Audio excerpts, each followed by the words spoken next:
मैंने महसूस किया है कि गांधी जी ने मेरे जीवन को कितनी गहराई से बदल दिया है। उन्होंने मेरे व्यक्तित्व और इच्छा शक्ति को कितनी गहराई से आकार दिया है। ये बात मधुलिमय ने तब लिखी थी जब वो गोवा की जेल में बंद थे। ये उनके गांधी जी से पहली बार करीब से देखने के काफ़ी बाद की घटना है। महात्मा को उन्होंने पहली बार 1942 में करीब से देखा, अखिल भारतीय कांग्रेस कमेटी के बम्बई सम्मेलन में। लेकिन उसी वक्त गांधी जी सहित कांग्रेस पार्टी के कई बड़े नेताओं को गिरफ्तार कर लिया गया और मधुलिमय को भूमिगत होना पड़ा। अंडरग्राउंड रहकर वो अच्युत पटवर्धन, उषा मेहता और अरुणा आसफ अली जैसे सहयोगियों के साथ प्रतिरोध आंदोलन चलाते रहे।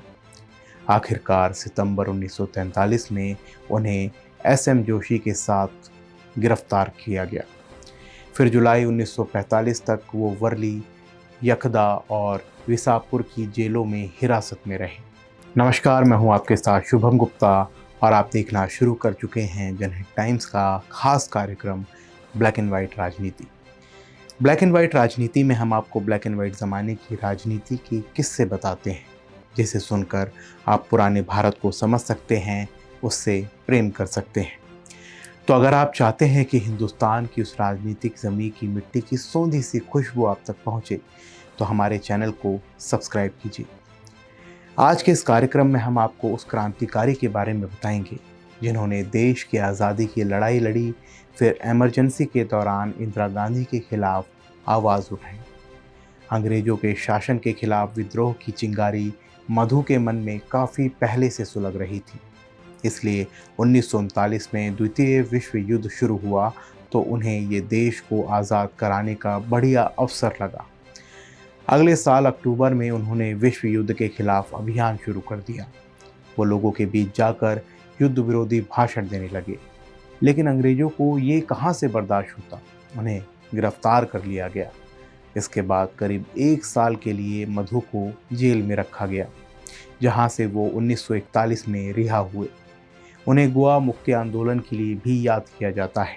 मधु ने 1950 के दशक में इसमें शिरकत की, जिसे उनके नेता डॉक्टर राम मनोहर लोहिया ने 1946 में शुरू किया था।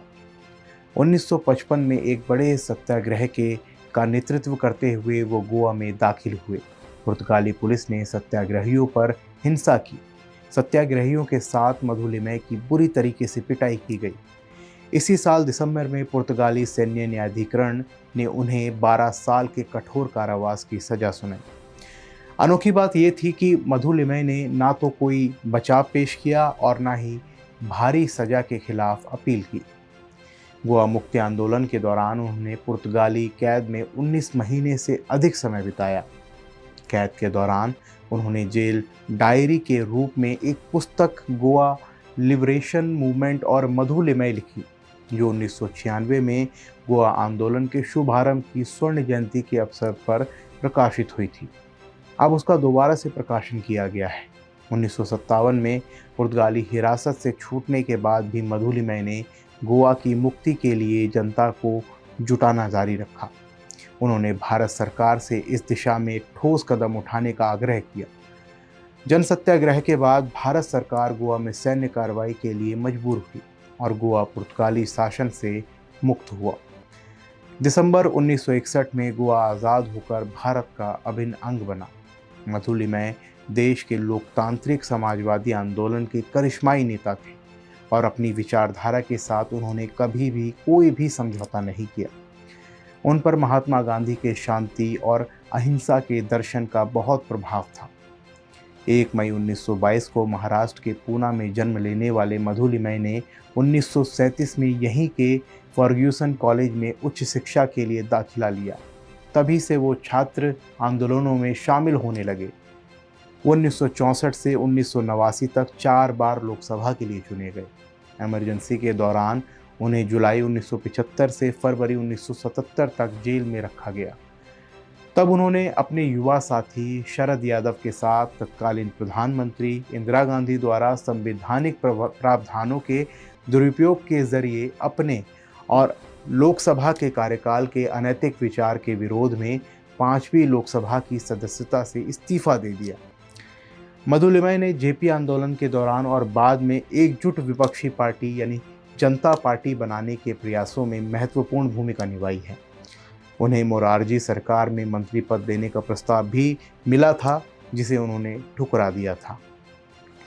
बाद में 1 मई 1977 को उनके 55वें जन्मदिन पर उन्हें जनता पार्टी का महासचिव चुना गया।